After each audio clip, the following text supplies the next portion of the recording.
So what do you, in today's session we'll be covering about the XPath. What do you mean by XPath, and when exactly we should use XPath, and what are different ways of or types of XPath, and what are different ways of writing the XPath.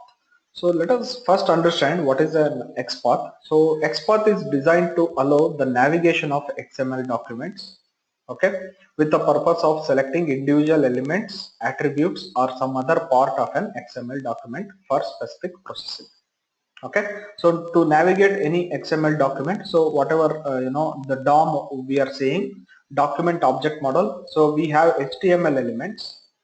Similarly, XML will also have opening and closing braces, right? So if you want to navigate and if you want to identify those elements or the attributes in those elements or some other parts of the entire XML or HTML DOM, document object model, okay, so we will be using XPath, right? If you are not able to identify any element using ID or name or something else, okay, there is one more option to use, that is XPath.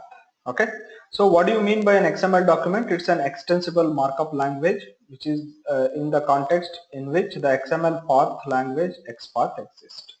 Okay, so it is called, XML is called extensible markup language. uh, it provides a standard syntax for markup of data and documents. So similarly we have HTML. So that the HTML has derived from these XML elements, and whenever you process these HTML, it will be will be having similar like XML documents, only the definition of that will be changed. So even we can navigate through the HTML elements also. So we what are the different types? Before going to the types, when do we use this XPath in our Selenium WebDriver? Okay, so that's the major question. When do we use this and why do we use this? Okay, so let us consider one scenario. Yesterday we might have seen some class or something was changing dynamically, right? In this page, either the class somewhere here, I think class or the input ID, something was changing dynamically. So let us consider this. Okay, so id is equal to this, right? If you consider this 0, right, keeps on changing like 1 or 2, okay, or 3, like this, then it is a dynamically changing element. So if you consider any element or any attribute which has something like this, and this 1 2 3 4 is dynamically changing, the attribute is dynamically changing, then using, if for example if id is equal to test123, sometimes it will be 123 or sometimes it will be 1234, then driver dot find element by id. Okay, using the locator id I will not be able to locate this element, the element with id is equal to 123 test1234. Okay, so because every time the page loads, the attribute is keep on changing. So that's why we need to use the concept of XPath, okay, the concept of XPath, where it is going to identify such dynamic elements in a web page. It is not only dynamic element, even you can use it for static element also, but majorly we should use XPath for identifying the dynamic elements in a page. So let us consider the types of XPath. There are two types of XPath. One is absolute XPath and another one is relative XPath. Okay, absolute XPath and relative XPath. So what do you mean by an absolute XPath and what do you mean by a relative XPath, right? So how do we identify this XPath? Okay, so absolute XPath is nothing but the XPath which starts with the root node, okay, or with a forward slash. Okay, if you consider this as the HTML page, what is the root node for this? HTML. This is the root element. So the XPath starts with the root element of the page, That's why it is called an absolute XPath. Means it starts from the absolute location of the document. And this is the root, and then we have body. Inside body we have divisions. Like that we should write. In the sense, if I want to identify that element like HTML, okay, this is the syntax for absolute XPath, right? This is the syntax for absolute XPath,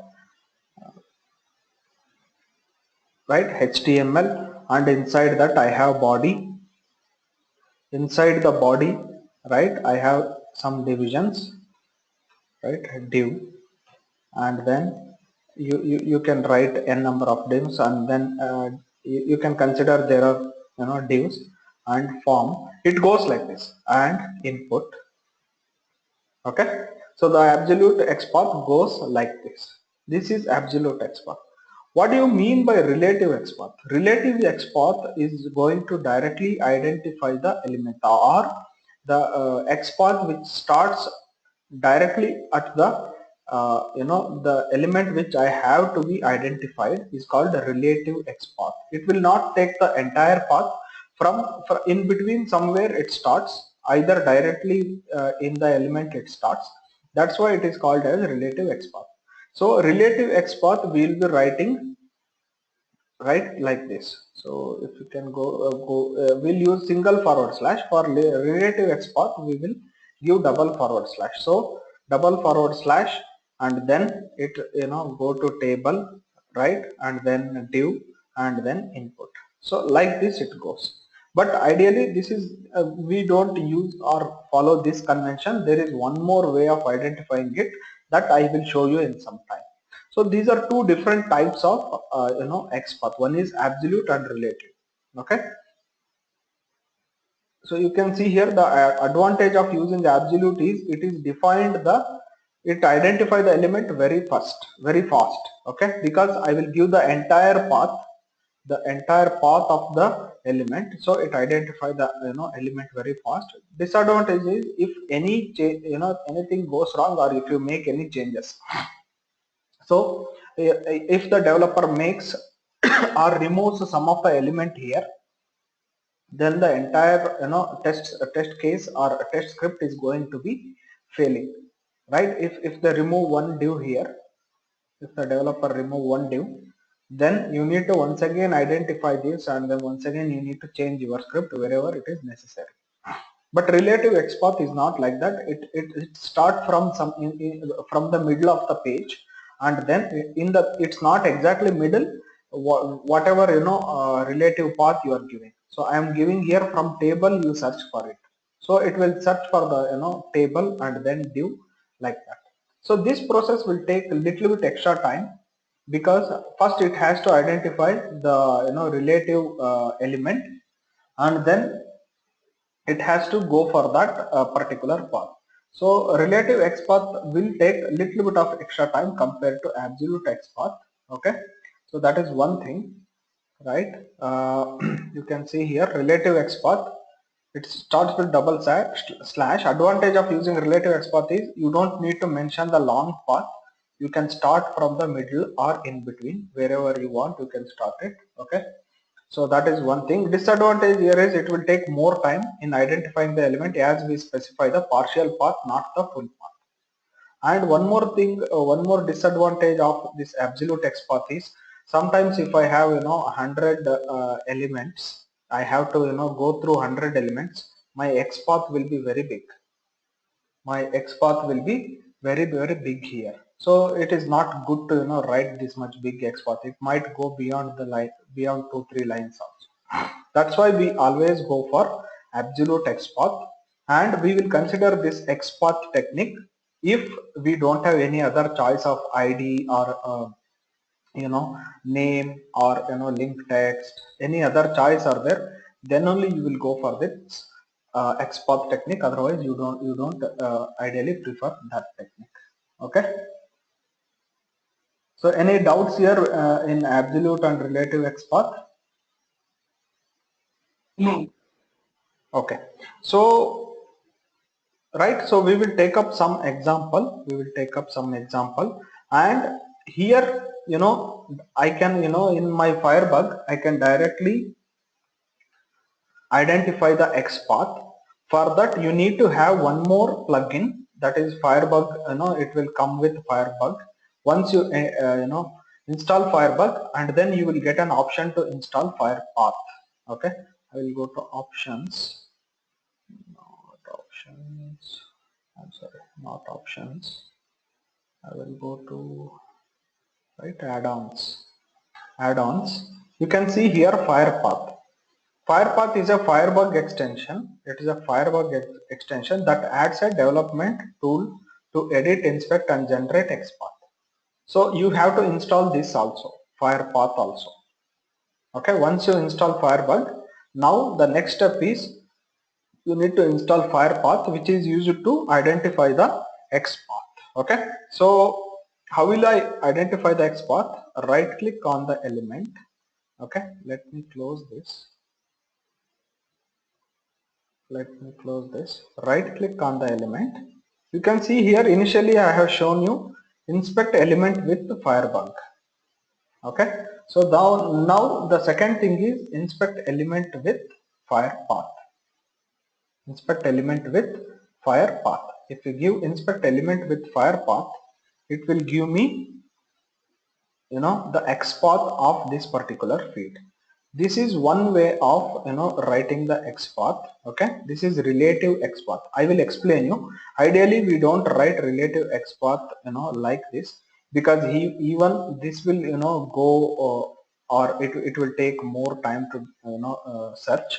This is one more way of identifying it, right, or writing the XPath. I always follow this convention than this, because sometimes you will get confused with this with the absolute XPath. So the first thing is it should have double forward slash, but still instead of going for this will be the ideal convention. I will explain this what exactly this will the syntax of this, right? So this is relative XPath. Okay, this is relative XPath. It will give, you select any element, it will give the XPath for that particular element, and it selects ID. I will explain how exactly it selects ID and other things, or I can write my own XPath also. So this is relative XPath. You can see here, if you click on the arrow on the Firepath, right, it is giving me an option to generate absolute XPath. To generate absolute XPath. Okay, so if you click on generate absolute XPath and then you inspect once again, it will give me the absolute XPath. So the absolute XPath of the day field is this much. It is that much bigger.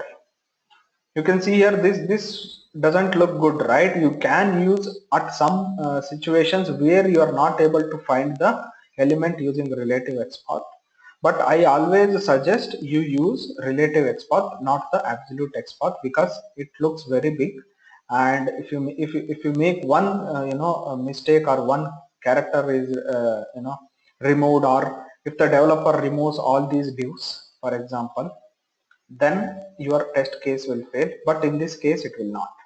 If the developer changes ID, then only it will fail, otherwise it will not fail.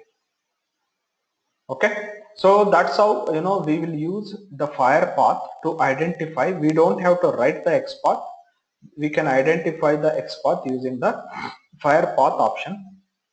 So if I remove this generate absolute XPath and then try to identify any other element, it will give me the relative XPath. Now let us understand this relative XPath. Okay, absolute XPath, one convention is you should have single forward slash.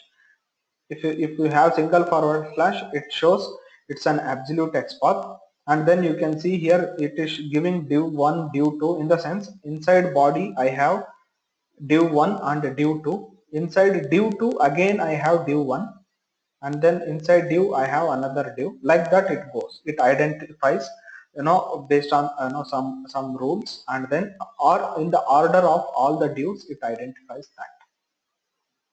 Okay, but this is not the good way. Even though if it is quick, I don't suggest you, because by looking at this absolute XPath, you will not come to know which element you are actually trying to identify. which element you are actually trying to identify, you will not come to know here. But in this case, if I put this ID inside my search, okay, I can do the search also on the HTML. Okay, if I put the ID inside that search, it will give me, it is taking me to that particular element. Okay, so here also it is taking me, but ideally it is taking me to the enabled element, which is this.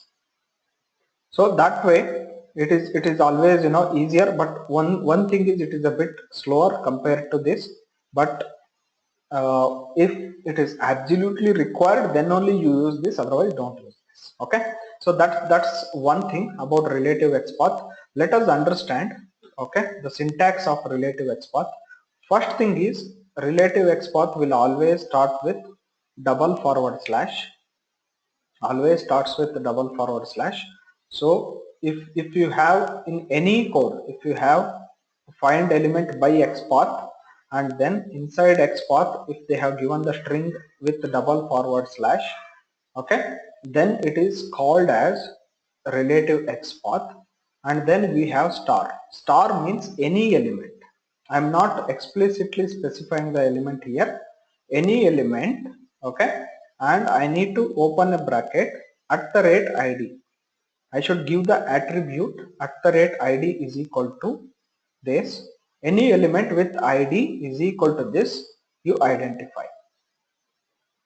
Okay, that is very simple. If it is star, any element, it is not going to that specific element, or in the sense it will identify that specific element with ID, but I am telling the the code that you can search for any element, it is not the specific element, right? So this you need to write if you don't know what type of element it is.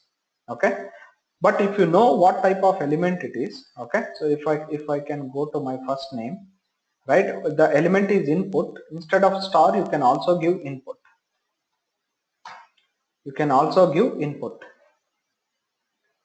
Either you can specify the element, what is the element, the tag name, input is the tag name. Okay, if I want to search the XPath for this image, this is an image, this is an image.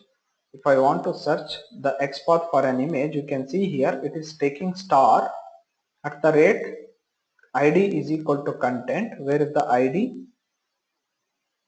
Okay, ID is equal to content, in the sense it will take somewhere here, from here it is taking, and it has div and all these things. So this is searching the XPath like this. If I don't want to use this, I have some other ways of doing it. Let us see that later. Okay, if I want to find this element, then I can directly give img. Instead of star, I will give img. If I give img, it is okay, it is giving the img here.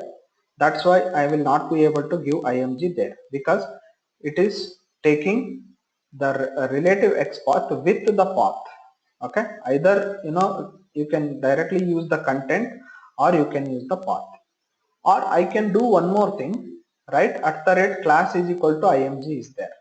So what I will do, I will use instead of at the rate ID, I will use at the rate class. That is also one more attribute, and then I will give the class value, that is img. Then I will remove this. So let us see whether it will identify that or not. It identifies this. It identifies this, but if you can see here, it is giving me duplicate values. That is 3 matching nodes.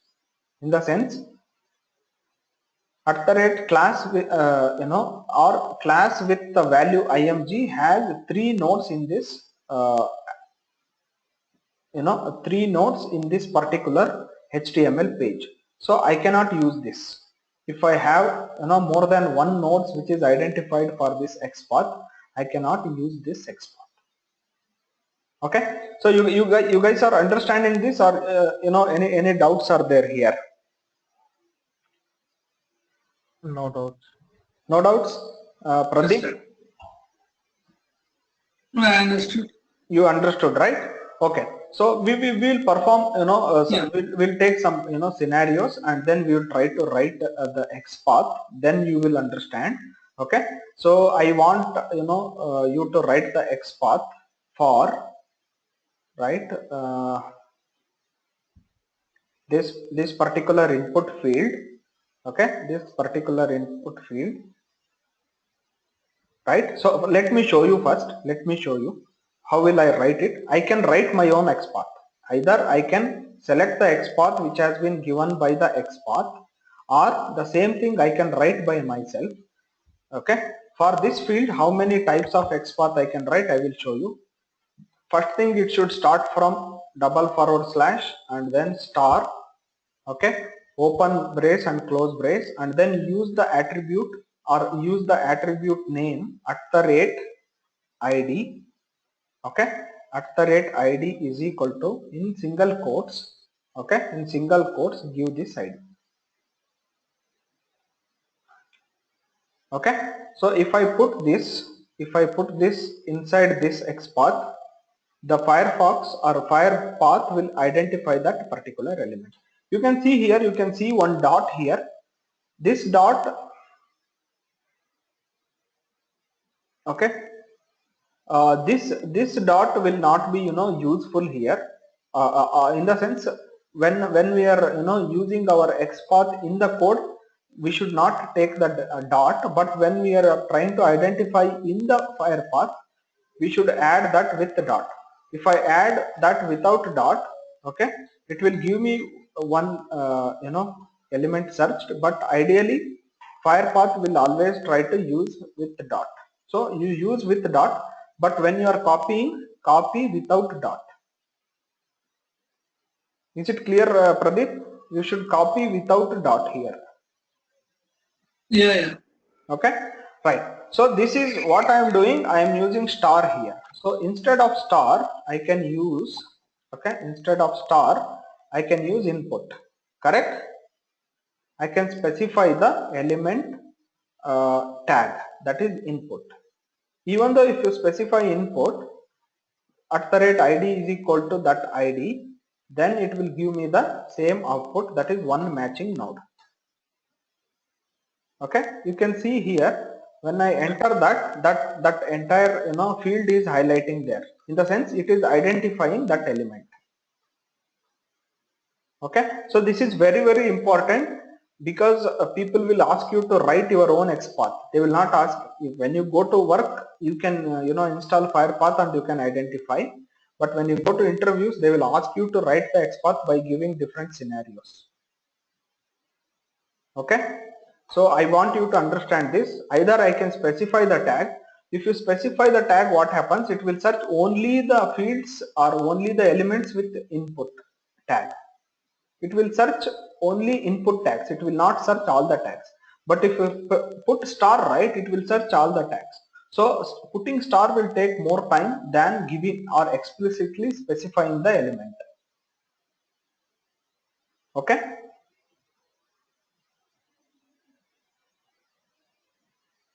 You are understanding this, right? Yeah. Okay. So now you consider I don't have ID in this field. You consider for the time being, I don't have ID in this field, but I have area label. Okay. You can use any attribute to generate an XPath. You can use any attribute to generate an XPath. I will use this attribute. Area label is equal to this much. Okay, so what is that? Area label is equal to that much. Let me copy that here. Now I will write the same XPath. I will write the same XPath, but I will give input also, but in place of ID I will give area label. Okay, is equal to, I should give this value.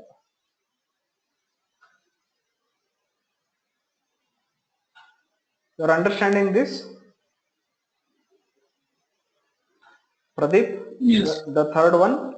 Yeah. Instead of ID, I am using some other attribute, and that value should be passed in single quotes. So if you try to, identify that, it will give me the same output, or it highlights the same value. Is it highlighting the same value? Yes. Okay, so it's not mandatory that you should take the XPath from the FirePath. You can write your own XPath. Okay, Okay. you can write your own XPath. So that's one advantage here. Okay, in the XPath. Similarly, if I take name, if I take name, I can write for name also. Input, okay, at the rate name is equal to name is equal to reg underscore email underscore that much. Sorry. So if I try to search the element in my FirePath, this is just to verify whether the XPath you have written is correct or not. The the XPath you have created is correct or not.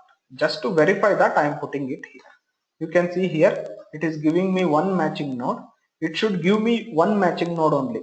If I want to work on this element, it should show me one matching node. If it is showing more than one, then your test case is going to fail, because which element it should identify, it will not be knowing, or it will select the first element. If the first element is something else, then your test case will definitely fail. So you need to verify that in FirePath, whatever customized XPath you are writing. If you are selecting from here, there should not be any problem. Okay. So now what we will do, we will select this input area label is equal to email address, and then in our script, right? So we will write XPath. We'll create one class, XPath class, right? So let me write, or let me copy that WebDriver script here. That.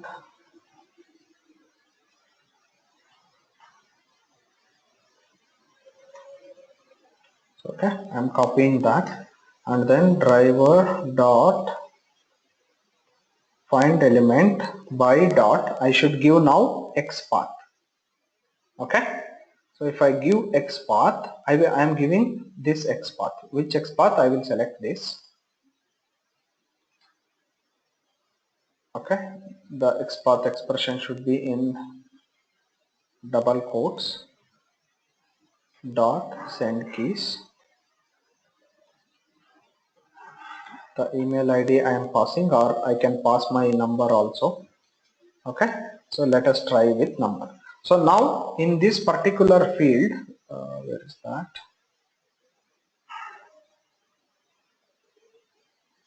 In this particular field, it should enter whatever number I am passing in my script. Okay, so let us run this.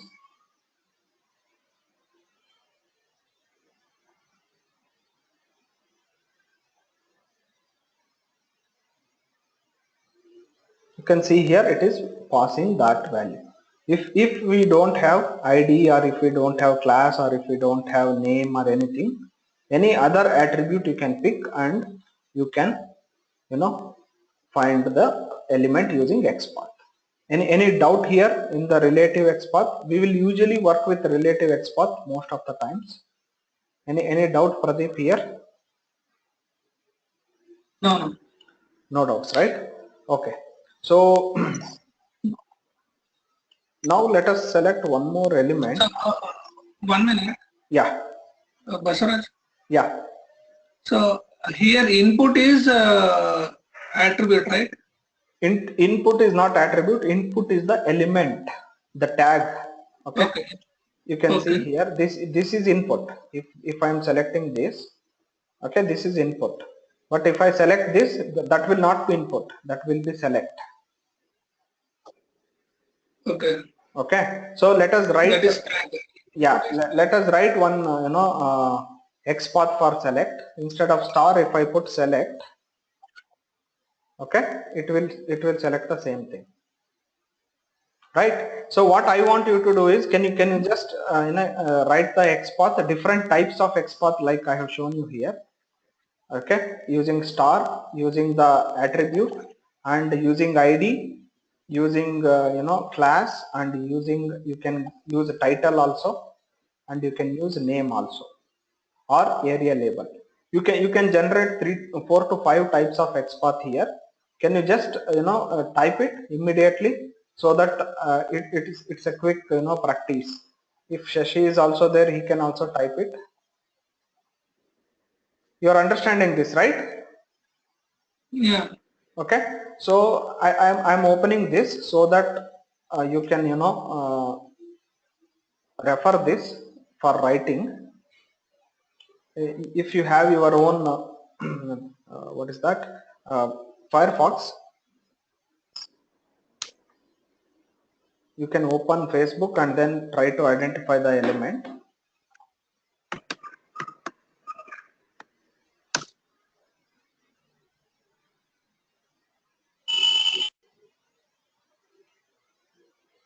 You install the Firefox once you get free time, okay, and you should use name also, right? Yeah. Actually I'm using a class. It is not accepting. It is showing 3 matching nodes.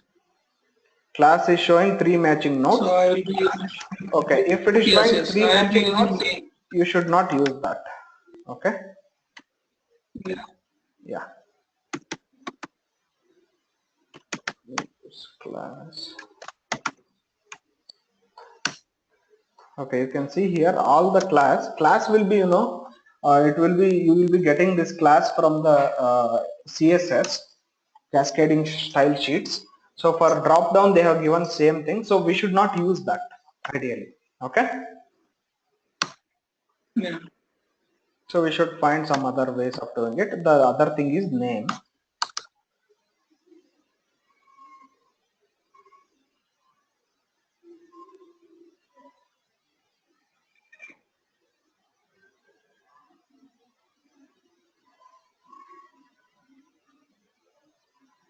Name also I'm not able to do that. It will come, right? Birthday underscore day. It should come. It is not coming. Copy that. Copy that from the HTML.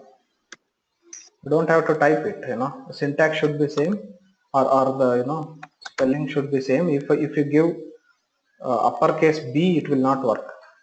Okay, it's case sensitive also. So you can see here I have given that, it's working. Okay. Yeah, Shashi, sure. okay. Shashi, we were just practicing different ways of writing an XPath. Either I can use star, or I can use the specific element, and in place of the attribute I can use any attribute. It's not only ID. You can use area label, or you can use name, like this. Okay. Okay. Yes. So those attributes are these things. Yeah. Okay. But there are some concepts like ascending and descending where the XPaths are complicated. No, you don't go for all those things. If you keep understanding ascending, descending, and all those things, it will be very, very complicated. Just use these things. Okay. I in my experience, I have come across many scenarios, but nowadays even the developers will be given some instruction like 90% you should use ID and name for every element. If in case for some element, if they are not able to use, you can always write your relative XPath. You don't have to go for ascending, descending, and all those things. It will be too much of brainstorming, and that's not at all required. You're understanding that, right? Yeah. Yeah. Basaraj, Yeah. I'm telling the syntax. // element @label is equal to label name. That's it, right? Yeah. / and element, and then open bracket and close bracket. Inside that, you should have @ attribute. Okay, I will write. Attribute, not label. I will write down. Okay, forward slash. Okay, this is element, Yeah, element or star. Okay, and then open and close brace at the rate attribute is equal to okay. attribute value. Attribute name. Value. It's Value. not name, it's the value. Okay, so this is the syntax. Okay, either element or star. Okay, I will write or. Okay, Okay. Shashi, is it clear? Yeah, I worked on this. I know this. Okay, okay, then no problem.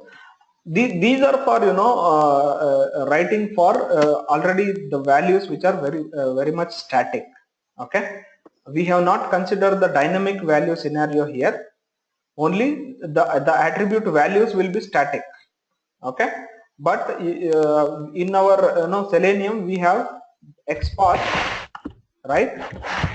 By we have by name, by class, by ID. If any element does not have ID and name and class, then you can go for other attributes like this.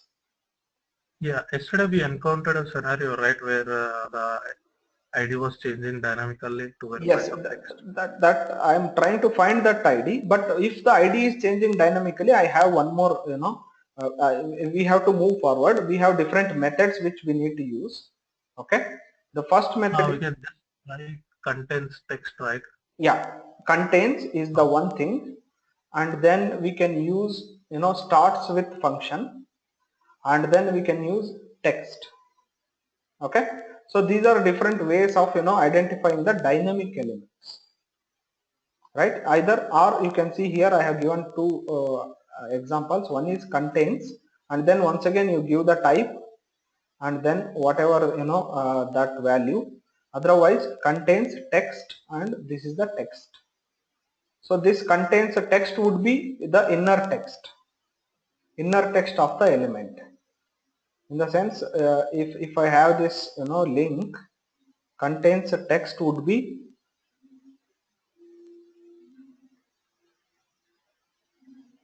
not the inner text. There is a value field, right? There will be a value field. Inside that we will be having text, so that should be given.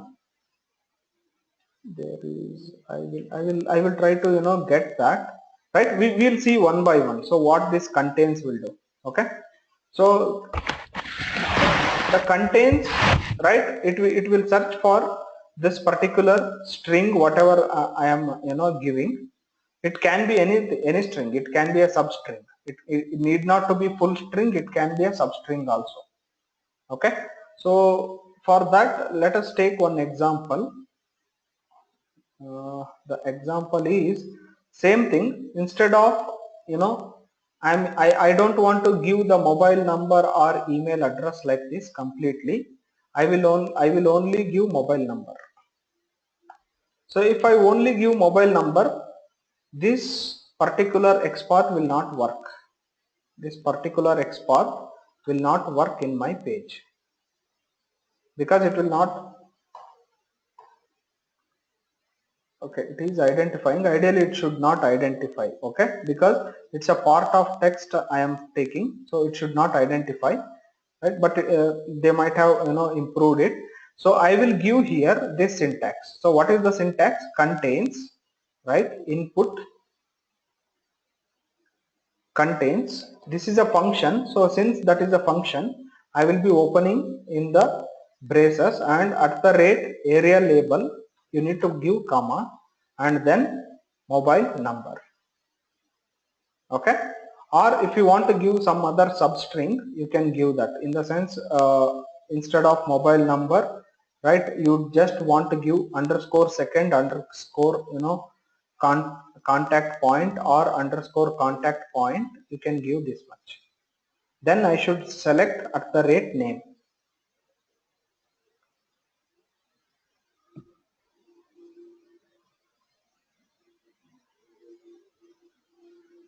Okay, so if I try to identify, so XPath, one advantage of having XPath is if I put it here, it will give me whether it identifies that particular value or not. Okay, it is not identifying that particular value here. It should ideally identify. So let me see where exactly I am making the mistake.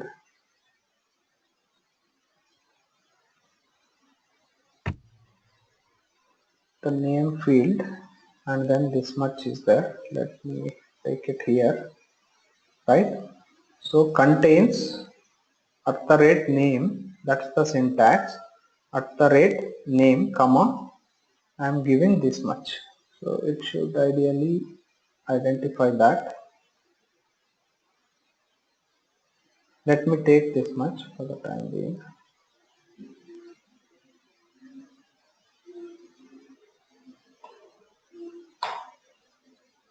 Okay, I'm sorry, I'm not closing it, that's why it is not identifying.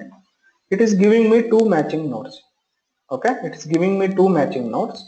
If I want to use this, okay, reg second, then let us see whether it will give me one matching node. Ideally it should give me one matching node. If it is giving me two matching node, then my test case will fail, or it will pick the first element. So you can see here it is giving me one matching node. So this is how we will use contains. Okay, so that is one thing. And you can see here the another thing is contains text comma here. Okay, so what is this text? So that we need to identify. So the text would be here. I don't have any text in my input field. Okay, so that text can be used for these kind of values, or this value if you want to go for female, right? So you need to identify the element, that is label, right? And it contains, okay, so that is the method I have to pass here. So let me write down here, right? Let me write down label, or I can take star also, and then open and close brace, contains, right? Contains text comma, what is the text? It is female. Okay, so let us try to identify this here. So if it identifies here, it will identify in my text also, in my script also. So this is how we will be using text. Okay, it is the inner text, Shashi. Okay, yeah, if because I don't have for input fields, I will not be having any text, so I will not be able to identify that. But if I have inner text, I can use this one, this text. So any doubt, Shashi and Pradeep, here in contains and text? No. No doubt, right? Okay, so I will just put it here in the comments.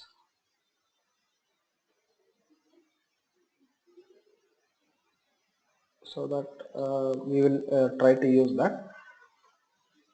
And I have shown you one more example, that is if I have test 1 2 3 and only 1 2 3 is changing, you can use contains, or you can use one more method, that is starts with. Okay, starts with is the function. So what it will do, it will identify the value which is starting with that particular string. Okay, I am giving here message, and if it is changing that value, okay, it will identify that particular element with the ID which starts with that particular attribute. So for that, let us consider some other example. Any other example out there? So let me see. Okay, you can see here name is equal to birthday month.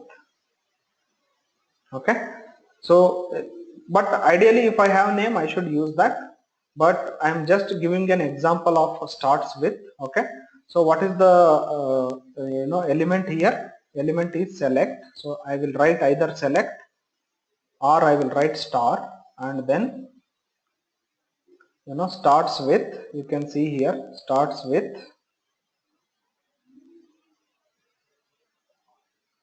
right at the rate, what is the value, at the rate name.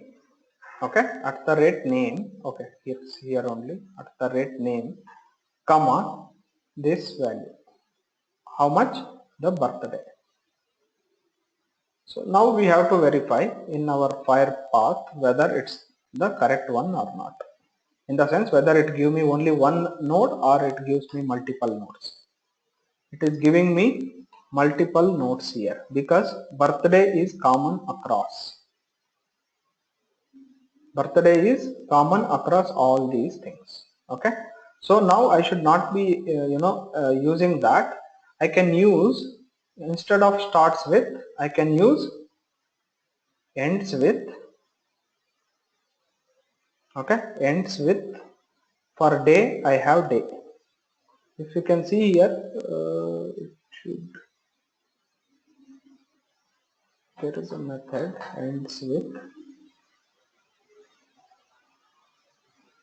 Let's see.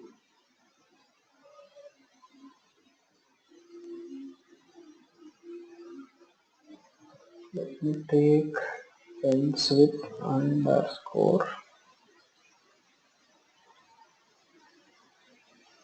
day, or is it end with? It ends with only. Anyway, I will check and let you know about that. Okay. For the time being, you can use starts with. If it is giving multiple values, you can use some other variable along with that. Okay. Or so that is one way of using starts with, right? So any doubt here in starts with, we will take one other example for starts with, so that it will be easier. So let me take up this button. Let us see.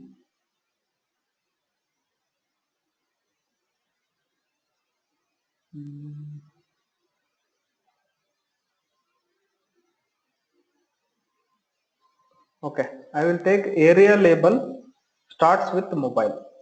Okay, so let me try that. What is the value input? Okay, area label at the rate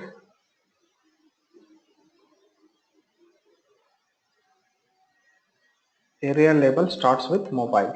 So it should identify me that element because it is, the value is starting with mobile. So let me try that. You can see here it is giving me two matching nodes. One is here, another one it might be highlighting somewhere. For the re-enter also. Okay, one is, it is giving me mobile number or this one, and then here it is giving me one more value. So now you need to understand mobile number is common across these things. So I will give starts with, where is that,